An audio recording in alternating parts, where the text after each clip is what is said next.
আমি ভোট দিইনি, কিন্তু আমি করি বাংলাদেশ আওয়ামী লীগ, আমি তার কর্মী, সাধারণ কর্মী। এখন জনগণ ভোট দিছে কেন্দ্রে, আমি কেন্দ্রে যাইনি। ধন্যবাদ, আমরা যে সরকার আসবে সেই সরকার দেশ ভালো করে চালাক, সুন্দর করে চালাক, এই কথা বলি আমি। জয় বাংলা, জয় বঙ্গবন্ধু শেখ। আমরা ইনশাল্লাহ ভালো মনে করি, তাদেরকে ভোট দিছি। তারা যদি ভালো করে এই দেশের জন্য, সবাই তার জন্য দোয়া করছে। জিয়াউর রহমান মারা গেল, ওনার পরিবার মারা গেল, এখন তারেক জিয়া আছে।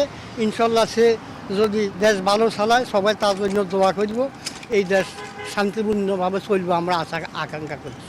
নতুন সরকারের কাছে আমাদের প্রত্যাশা একটাই, যে বাংলাদেশের দ্রব্যমূল্য জিনিসের দামপত্র একটু কমাই দিলে, যাতে আমাদের মতন সাধারণ পাবলিক যারা আমরা দিনমজুরি আছি, যাতে আগে যেরকম মনে করেন 500 টাকা বাজারে নিয়ে গেলে বাজার করে দিন চলে যেত, এখন মনে করেন 1000 টাকা বাজারে নিয়ে গেলে বাজার করে মনে করেন যে তাও হয় না। আমাদের কাছে দাবি একটাই, খালি দ্রব্যমূল্য জিনিসের দামটা যদি কমাই দেয়, তাহলে আমাদের কাছে মনে করেন আমরা এটুকুই তাদের কাছে আশা করতে, আর কিছুই না। সিলন টি রপ্তানিতে শীর্ষে। বিদেশিদের হাতে আমরা শুনি যে এটা চলে যাচ্ছে, ওটা চলে যাচ্ছে, তারপরে বিদেশিরা এদেশ শাসন করবে, সে ধরনের আমরা চাই না। আজকে বিপুলভাবে আমরা বিজয়ী করছি একটি দলকে, যেটা মুক্তিযুদ্ধের সময় তারা যথেষ্ট ভূমিকা রেখেছে, সেই দলই আবার ক্ষমতায় এসেছে। এতে আমরা আনন্দিত, এবং আগামীতেও এইভাবেই একটা দল আসুক, যে দল এদেশকে সামাজিকভাবে নিরাপত্তা দিতে পারে, খাদ্যের যোগান দিতে পারে।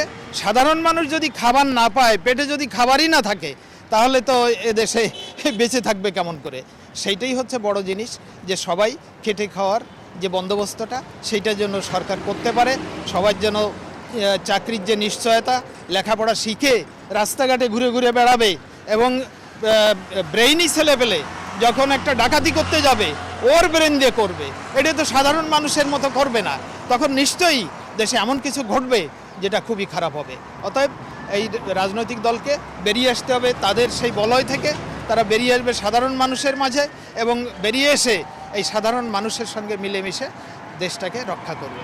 ধানের শীষেতে প্রত্যাশা এডিওই হিরণসি, তারপরে যে গাঞ্জুটি, তারপর নিশাকর, এরা যে বাদ হয়, চান্দাবাজ এরা যে মাপ হয়, তারপর সন্ত্রাসী যে মাপ হয়, এইটা আমরা সরকারের কাছে এটা পানা, আর কিছু পানা, তার কাছে আর কি পানা। এটা যদি মাপ হয়, তাহলে আমরা আর গড় ভাড়া একটু কমাইতে হইব, আর চালের দাম একটু কমাইতে হইব। আমরা কাজ করে খাই, যদি এই যে গড় ভাড়া বাড়ায়, বছর বছর গড় ভাড়া বাড়ায়, হ্যাঁ বয়ে বয়ে চান্দা টাকা নেই, তাহলে আমরা কেমন চলব? কাম করে কয় টাকা দেয় আমাকে বেতন? সর্বপ্রথম চাকরির খুব প্রয়োজন। আমাদের অনেক কর্মছেলে, অনেক বেকার ছেলে ঘুরে বেড়াচ্ছে।